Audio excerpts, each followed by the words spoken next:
I just realized that I wanted more. I wanted more time with my kids, getting to get them on the bus, picking them up, cutting down on daycare costs, and just simply spending more time with them. I wanted more time for personal pursuits. Welcome to The PA is In, the show created by PAs for PAs, where codependency with your supervising physician is a thing of the past, optimal team practice is the future, and physician associate has taken the place of physician assistant as the professional title of choice.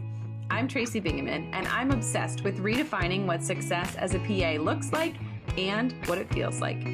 Here you'll find the mindset shifts, systems, and processes I use to escape healthcare burnout and integrate my work into my life.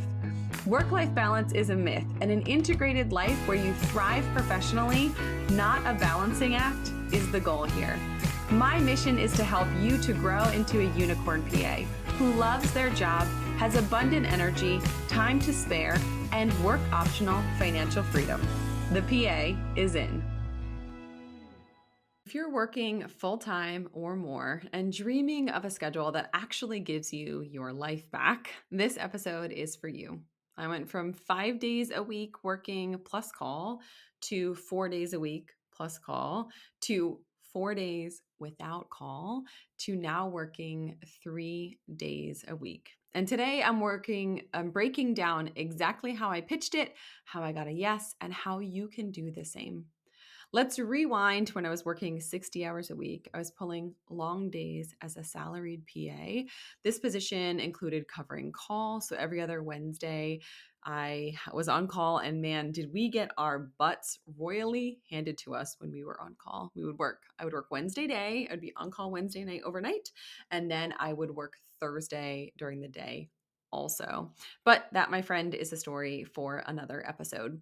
So eventually, working those 60 hours a week, accidentally volunteering 20 of them, I burned out and I quit my job and I moved to a different position that was 4 days a week. So initially, when I took the job that I have now, I was full-time. I would say 32 to 35 hours of patient contact per week.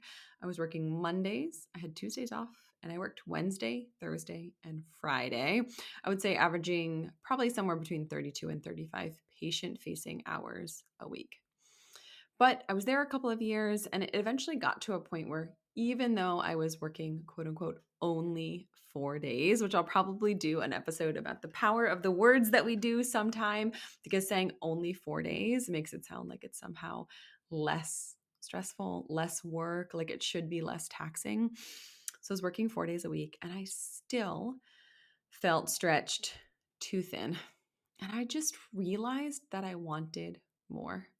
I wanted more time with my kids, getting to get them on the bus, picking them up, cutting down on daycare costs, and just simply spending more time with them. I wanted more time for personal pursuits, for things like this podcast, growing my income, growing a business, skiing as much as humanly possible in the relatively short winters that we have here in Pennsylvania, and doing things like training for an Ironman and other endurance sports that bring me joy.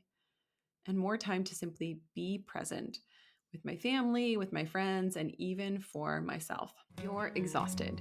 You're juggling long hours, charting at home, and feeling like work is taking over your life. You keep telling yourself you'll figure out how to cut back, but the weeks fly by and nothing changes. What if I told you there's a better way?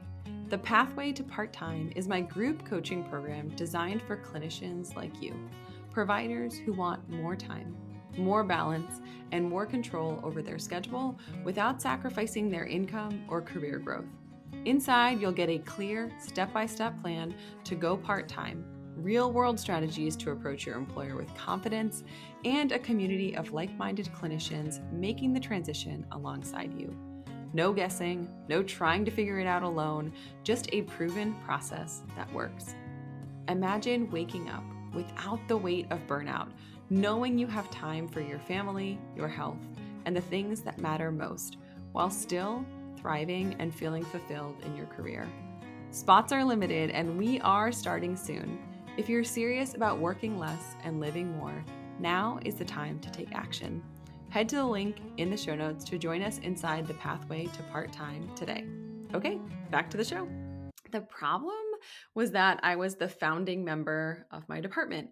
I was one of the highest revenue generators at work and the go to sort of default leader for my team. It wasn't a formal leadership position, but I was the one who was editing things. I was creating patient documentation. I was creating workflows and safety protocols. And I was about to ask to work even less. So I was responsible for all those things, whether de facto or in job description, other duties as assigned, or just because I was raising my hand and volunteering for things. But I was getting ready to walk into one of the partners' office and say, "Can I go part time?" Does that combination of truths also make you super nervous? I knew what I wanted. I knew why I wanted it, but I wasn't sure what they would say or how to convince them to say yes so that I could continue working there on my terms on a schedule that worked for me. As PAs, we know how to provide excellent care to our patients, but inevitably, there are work-related issues that leave us, well, stumped. It could be a question about reimbursement or malpractice insurance or even renegotiating your contract. Or you might be looking for tips on having more effective conversations with patients and colleagues.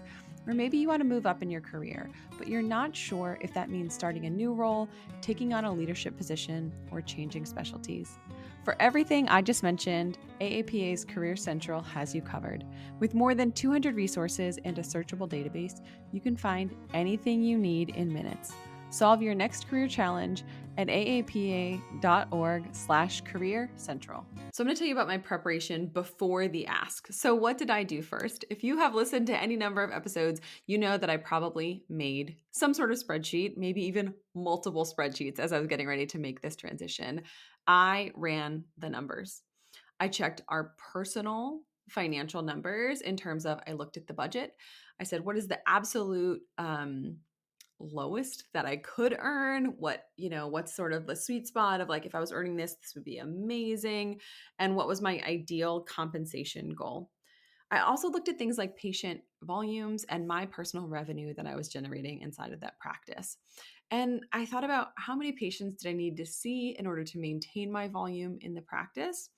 And I got aggressive, is probably an accurate way to describe this, but maybe we'll say intentional. I got very intentional about my efficiency at work. I spent time optimizing my template. I cut my lunch down a little. There were some things that I was doing to sort of turn up that efficiency while I was in the office to maximize my time in the office. So if I was going to be there and I was going to be working, I was going to see as many patients as efficiently, effectively, and safely as possible. So this wasn't just about me working less. Although that was one of the primary outcomes of this negotiation, it was also about proving to the team and the decision makers that I could still be just as valuable, if not more valuable, in fewer hours. And the biggest piece here, which is sort of happened after I made this transition, but I think is a really important point, that when you go part time, you don't check out and just become this person who like clocks in, sees patients, does their notes, and clocks out. I kept showing up. I committed to maintaining this bar of productivity and a passion when I was at work. I actually think it's easier to be more productive, to be more focused, to be more efficient, and to be more passionate when you're working less hours, or even if you're just working a number of hours that seems tenable and reasonable and sustainable to you. I made sure that as best as humanly possible on the days that I was at work, that I was fully present, I was fully productive, and I was as valuable as possible to my team. So, next, I'm going to tell you how I framed my proposal to go part time. So, when I was proposing to go part time, I had been at my current practice about 2 years. So, when I sat down to negotiate with the two partners at my practice, I knew I had to make it a win win. At this time, I was already doing negotiation consults, I was already helping other clinicians sort of through this process. And I really wanted to pose this as something that was going to seem reasonable for the surgeons to say yes to, and also like they were getting something out of this deal or continuing to benefit from my ongoing employment. So, my surgeons that are partners in this practice are incredible. They are so wonderful to work with. I doubt that they'll ever listen to this podcast, but if you know one of them, forward them this episode where I'm praising them for their ability to work with me and their willingness to do this. But also, they did not build a almost 50-person growing, thriving private practice without being intentional and strategic business people and great negotiators. Plus, I'm not sure if you've ever met a surgeon in real life, but they can be a little intimidating. So, the first thing that I did in sort of getting this proposal ready to sit down and talk to them was to anticipate their concerns before they brought them up. So I knew that they were going to ask things like, would patient care suffer? And I said no, because my patient panel was strong and the continuity would remain. People would continue to want to see me. They'd been seeing me for years. I had seen them for multiple visits. I was the one that they saw as their provider. So they were going to be coming back to see me. Would revenue drop? No, because I had for the couple months before this worked on making my schedule more efficient, and I sort of knew that I could drop a day, and if I was really intentional about the days when I did come to the office, that I could keep seeing close to the same amount of patients, and to be more effective about the volumes that I was doing. And I actually saw a little bit of an increase in my revenue, by making my schedule more efficient and by being more intentional with scheduling and templates. And I knew they were going to say, like, how is this going to disrupt the team? Like, your department just got another provider. And what are you going to do about that? So I had already considered staffing, like support staff, the schedule, coverage gaps. Would there still be a clinician in our department in the office every day?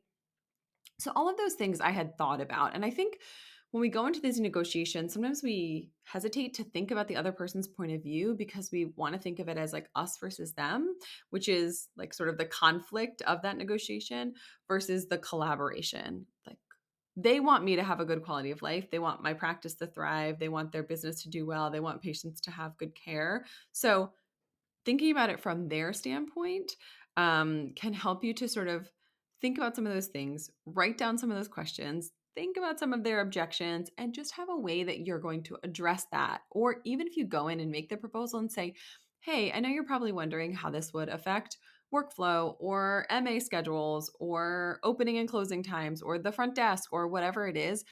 I thought of that, and I think this would work because of this way, or this is a small shift we would have to make so that we always had coverage, etc. So just think about it from their perspective. Think about possible questions, curiosities, or objections that your counterpart, that person sitting across from the table as a part of this discussion might have.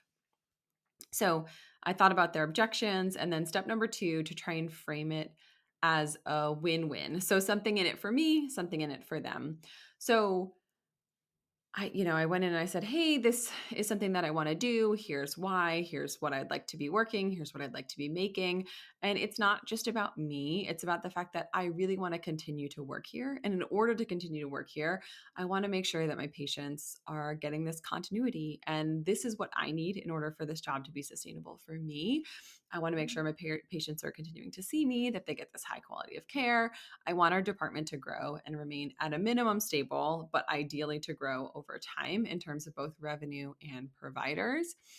And I really would like to try this new work format in a way that keeps me engaged and productive and will make me stay here.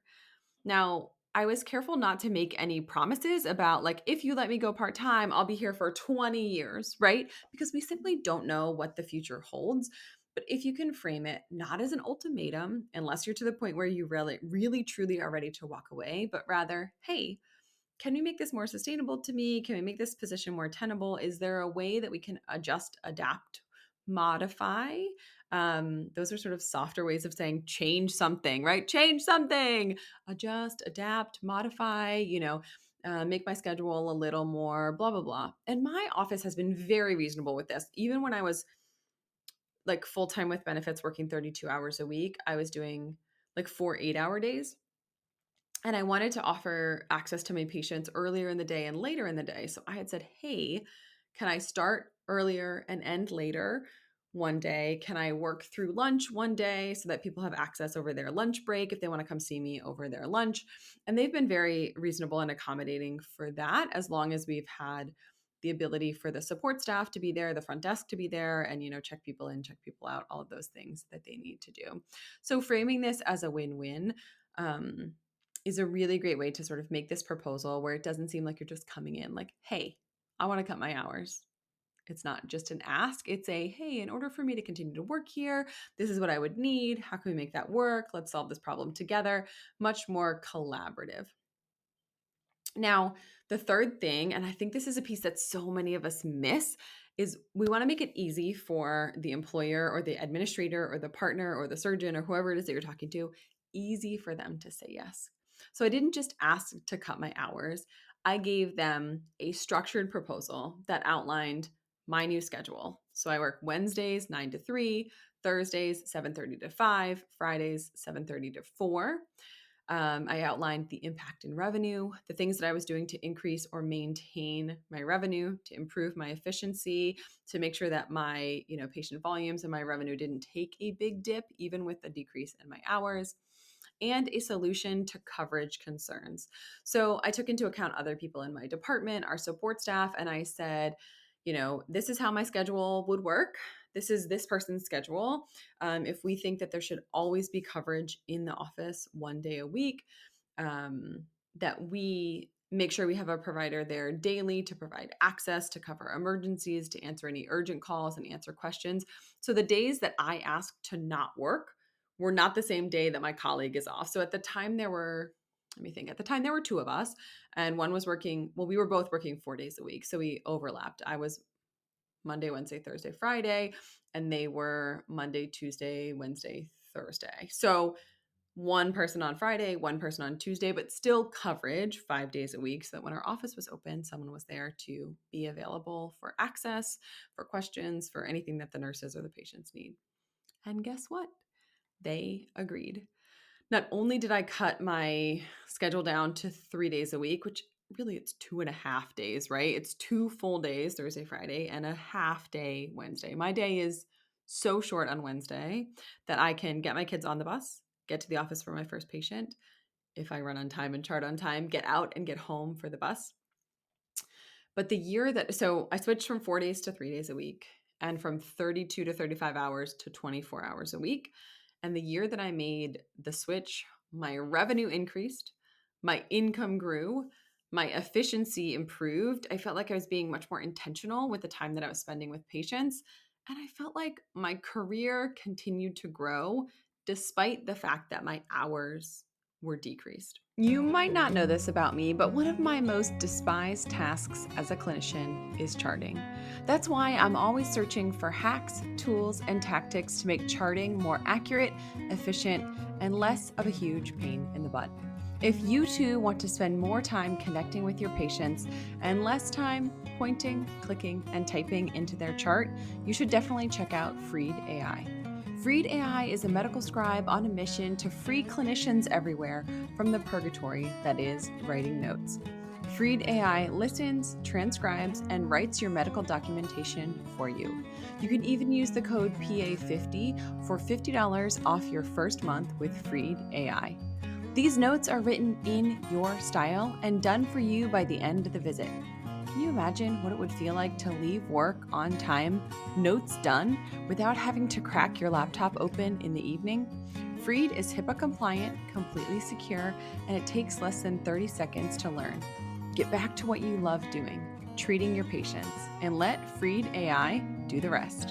So what happens if you don't ask? What happens if you listen to this podcast and you go back to your life and you don't ask? If you are one of those people who are listening and thinking, I could never, ever, Tracy, never, never, never, ever, never, ever get my employer to agree to that. Let me ask you this. Will you still be working an unsustainable schedule 5 years from now if you don't ask to make a shift or to go part-time? Will you still be burning out, be missing time with your family, be feeling exhausted and wondering if you can keep going at the pace in which you're going? So here's the truth. Most clinicians just ask to go part-time And when people say no, they just go back to their full-time position. They don't ask again. They don't change their strategy. They don't come to the table with a proposal that is strong and evidence-based. And then they take that no that they get the first time they ask as the final answer. They don't ask again. They don't pitch again. They don't adjust their approach. They don't explore other options. They just go back to working in a way that's not sustainable, where they're super burned out. They just assume that they can't, so they never try again, even though situations changed, admin teams changed, demands have changed, things are constantly changing in your group, in your practice, for your employer, and all of those are potential opportunities to pivot yourself into a place where you have a more part-time schedule. Now, part-time can be anything from 0.9 or 0.8 FTEs down to 0.5 or 0.4 FTEs, and that looks different for everyone. So just because you can't go from 50 or 60 hours as a salaried employee to 20 hours paid hourly doesn't mean that you can't make some shift or some adjustment. Because what if you did try? What if you did get creative and you made a plan and you actually made it happen?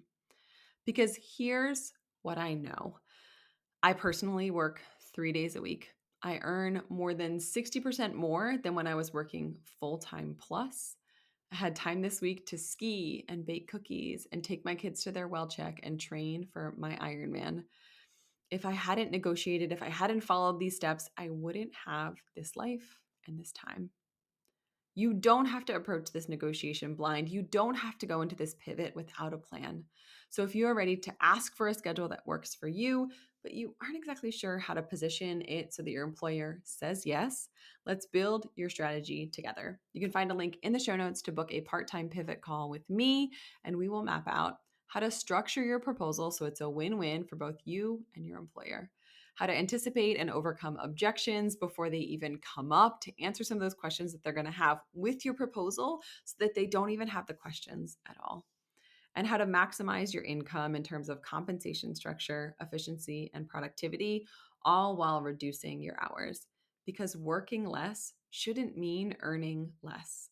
Sometimes it means earning slightly less, but it shouldn't mean earning so much less that you're compromising your financial stability. You do not have to figure this out alone. Grab the link in the show notes to book your call with me today.